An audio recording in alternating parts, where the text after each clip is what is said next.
Welcome everybody to Forza Horizon 5, and today we're taking a look at the 2021 Mini John Cooper Works GP. Now this is a part of the third generation that has been in production since 2013. This version started production in 2020 and was limited to 3,000 units. And yeah, it's easily the most powerful and quickest Mini ever produced in terms of production cars. And yeah, it's got stiffened and lowered suspension, a wider track, wider wheels, an 8-speed automatic gearbox, as no other gearbox that can fit in a Mini is able to deal with all the power and torque that this car has. And it has the rear seats removed.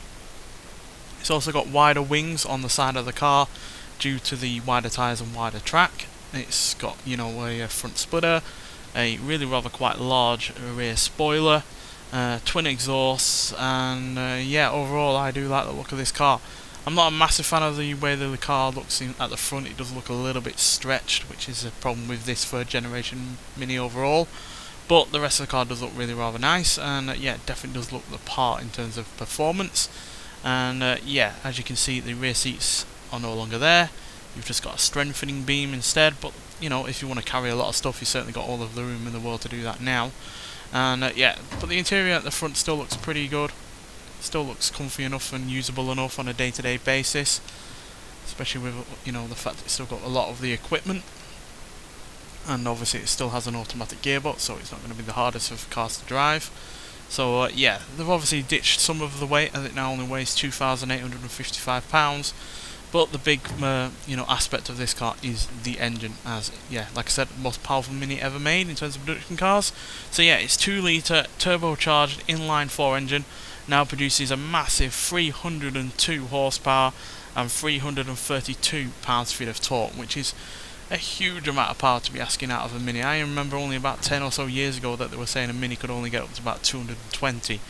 Now we're north of 300, which is, yeah, obviously a massive amount for a car that is still reasonably small, still only going through the front wheels, and yeah, never been close to this amount of power before. So yeah, but nonetheless, let's get out onto the open road and see what this car can do.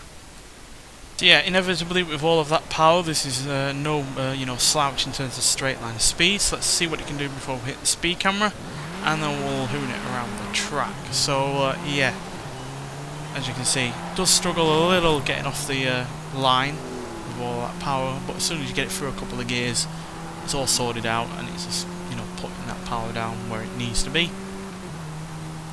So yeah, 125 miles an hour is the speed camera there, which is really impressive. Now granted, like I said, it does seem to struggle with the power at times off the launch through some slower corners, but on the whole, yeah, I am impressed by this, and yeah, I'm especially impressed by it because I didn't have that high of expectations about it, considering I really did love, I think, the 2012 version of the GP, which, yeah, is easily one of my favourite hot hatchbacks out there, which also had the rear seats removed, also had a lot of power up front, but inevitably not as much power as this. So yeah, but let's take a look at the stats before we get around the track.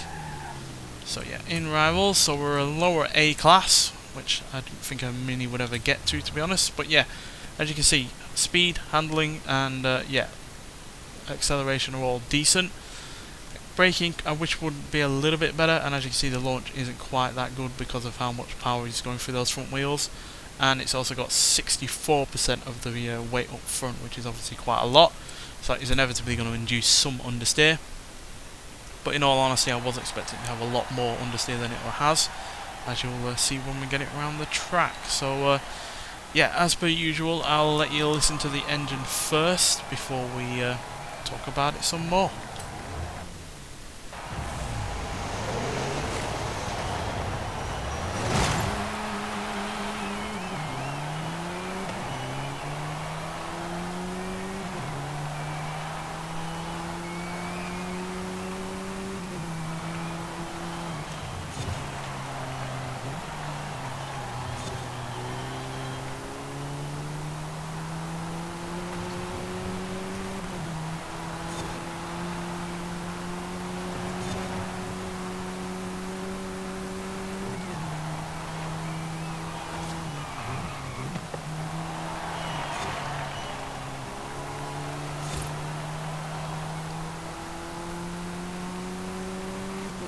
So yeah, one big worry with this was that the engine wouldn't sound all that great.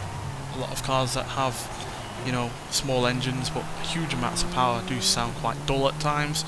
But this, for the most part, does sound pretty good, especially when you're getting up to near the rev limit of the car, of the engine. So yeah, I am overall enjoying the way this car sounds. Granted, like I said, there is some understeer to this, but it's on the whole a really rather fun car to drive, even though it's a little bit less involving without, you know, a manual gearbox, which for real life is probably going to be a bit of a disappointment for a lot of people. I imagine they were wanting a modern manual GP car from Mini, but unfortunately that is not going to be the case. But still, the automatic gearbox is quite quick in terms of changing gears, and yeah, it's quite smooth in doing so as well. And yeah, on the whole, I do feel that this car handles the power really nicely.